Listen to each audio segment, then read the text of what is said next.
Akhir-akhir ini kita sering banget nih dengar berita tentang bahan pokok yang naik, pengangguran yang meningkat, sampai krisis global yang katanya bikin ekonomi dunia ini makin goyang. Wow, itu bikin orang-orang makin cemas karena biaya hidup makin tinggi, tapi penghasilan tetap segitu-gitu aja. Kita jadi mikir, kenapa sih ekonomi selalu berputar di masalah yang sama? Yang kaya makin kaya, dan yang miskin makin susah. Nah, ini menarik banget nih kalau kita lihat dari sudut pandang Islam. Sebenarnya akar dari semua krisis ini tuh simpel banget, yaitu sistem ekonomi modern ini kan dibangun untuk untung yang sebesar-besarnya, bukan buat adil yang sebesar-besarnya. Yang penting cuan, nggak peduli banget siapa yang tertinggal. Kita hidup di zaman yang segala diukur uang.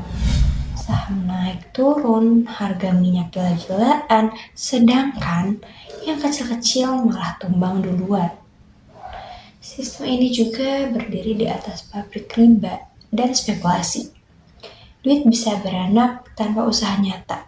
Tapi di sisi lain, banyak orang yang terjebak utang. Akhirnya, ketimpangan makin besar nih. 1% orang di dunia pegang separuh kekayaan global. Gila kan? Dan dari kacamata Islam, ini jelas gak beres. Karena harta itu seharusnya jadi alat pemerataan, bukan penindasan. Nah, disinilah bedanya teman-teman. Buat Islam, ekonomi itu bukan cuma angka dan grafik aja, tapi juga soal nilai dan akhlak gitu. Islam ngajarin tawazunnya di mana keseimbangan antara dunia dan akhirat, antara untung dan juga berkah. Nah, Allah bahkan sudah wanti-wanti nih dalam Quran Surat Al-Hasyr ayat 7 yang artinya supaya harta itu jangan hanya beredar di antara orang-orang kaya saja di antara kamu. Jadi, kalau dunia modern lagi pusing cari solusi atau jalan keluar dari krisis kayak sekarang ini, sebenarnya Islam udah punya banget nih paket lengkapnya sejak lama loh. Apa aja nih? Jadi, yang pertama ini Islam melarang banget akan riba. Karena riba itu sumber ketimpangan. Orang bisa kaya tanpa kerja, yang miskin makin bisa terjepit utang. Kalau sistem bebas riba ini diterapkan, ekonomi bakal jauh lebih sehat dan stabil. Lalu yang kedua, Islam punya sistem distribusi lewat zakat, infak, sedekah, dan wakaf atau biasa disebut dengan jiswaf.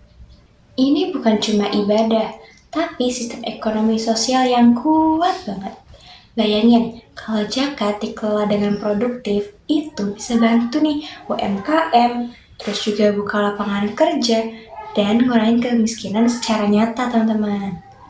Lalu ada yang ketiga, yaitu Islam mengajarkan gaya hidup yang sederhana. Bukan berarti kita nggak boleh sukses, tapi kita nggak boleh berlebihan. Karena banyak krisis muncul bukan karena kekurangan sumber daya, tapi karena keserakahan manusia itu sendiri. Lalu yang keempat, Islam juga ngajarin etika bisnis seperti yang jujur, adil, dan juga transparan. Nah, kalau semua pelaku usaha pegang nilai ini, mungkin kita nggak bakal dengar nih kasus-kasus korupsi atau penipuan investasi yang merugikan banyak orang. Kalau kita lihat sekarang, banyak negara yang ekonominya terlihat maju, tapi rakyatnya itu hidup dalam tekanan gitu. Biaya hidup yang tinggi, harga rumah juga tidak terjangkau, dan utang negara yang makin besar. Artinya pertumbuhan ekonomi yang tinggi itu nggak selalu berarti masyarakatnya itu sejahtera loh teman-teman. Dalam Islam, ukuran keberhasilan ekonomi bukan sekedar jumlah uang atau kenaikan angka pendapatan nasional. Jadi yang penting adalah kemaslahatan. Bagaimana ekonomi bisa membawa manfaat bagi banyak orang. Nah, Islam mengenal konsep falah, yaitu kesejahteraan dunia dan akhirat.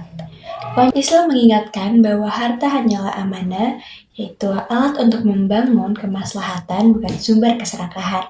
Dengan prinsip tanpa riba, adil dalam distribusi, dan jujur dalam bisnis, ekonomi Islam hadir sebagai solusi nyata yang lebih manusiawi dan penuh keberkahan. Karena sejatinya, keberhasilan ekonomi bukan diukur dari seberapa kaya kita, tapi seberapa berkah hidup yang kita jalani.